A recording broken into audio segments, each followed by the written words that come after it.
Apa yang kalian pikirkan saat melihat foto ini? Mungkin saja kalian merasa miris dengan foto tersebut. Tergambar seorang anak yang sedang berjualan rokok dengan sebatang rokok di tangannya. Foto tersebut dikutip sekitar tahun 1947 di Batavia, yang saat ini disebut Jakarta. Dari foto tersebut bisa diperlihatkan dua hal yang saling bertentangan. Hal pertama adalah rokok menjadi salah satu penyangga perekonomian masyarakat. Dan hal lainnya adalah rokok sekaligus menjadi momok terhadap kesehatan mental maupun fisik generasi penerus.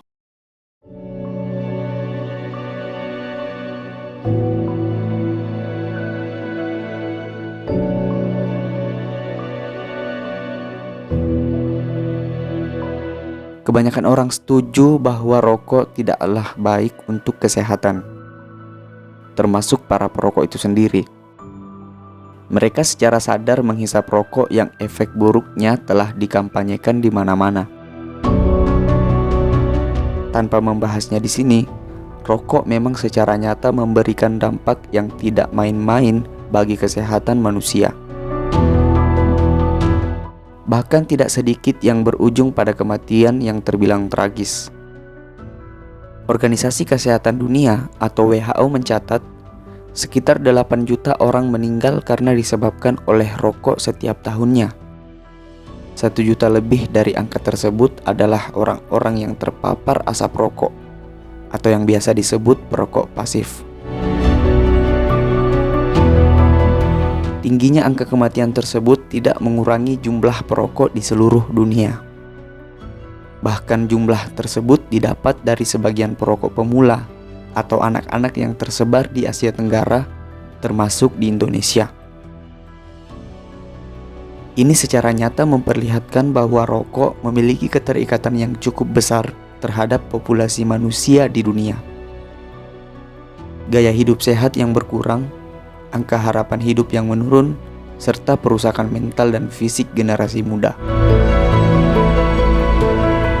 Beberapa orang mungkin tidak terlalu setuju jika dikatakan bahwa rokok juga merugikan sektor perekonomian.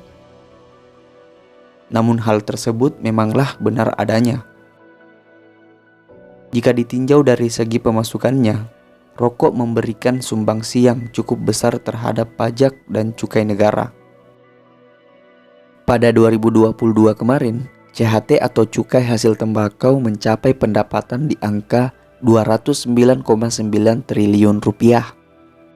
Bahkan pemerintah menargetkan angka yang lebih besar di tahun ini, yakni sebesar 232,58 triliun rupiah, meningkat sebanyak 10,8% dari tahun sebelumnya. Lantas, mengapa timbul asumsi bahwa rokok justru merugikan sektor perekonomian? Ada beberapa poin yang mendukung asumsi tersebut. Salah satu di antaranya adalah dari sektor pertanian tembakau itu sendiri. Pada tahun 2022, luas lahan pertanian tembakau di Indonesia berada di angka 202.500 hektar. Dengan jumlah petani sebanyak 689.360 orang. Mirisnya, beberapa di antaranya mempekerjakan anak-anak yang harusnya duduk di bangku sekolah. Dengan angka cukai dan pajak yang signifikan meningkat, memunculkan dilema di kalangan petani tembakau.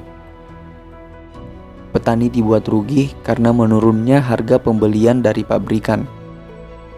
Hal tersebut tentu berdampak pada tingkat kesejahteraan masyarakat. Selain itu, krisis kesehatan juga menghantui para petani tembakau. Masalah kesehatan yang dirasakan seperti gangguan pernapasan, iritasi kulit, dan juga mata menimbulkan risiko bagi kesehatan dan keselamatan para petani dan pekerja. Belum lagi jika membahas krisis kesehatan dari para perokok, penikmat tembakau itu sendiri. Krisis kesehatan yang tinggi ini mengakibatkan beban biaya kesehatan yang cukup besar bagi pemerintah.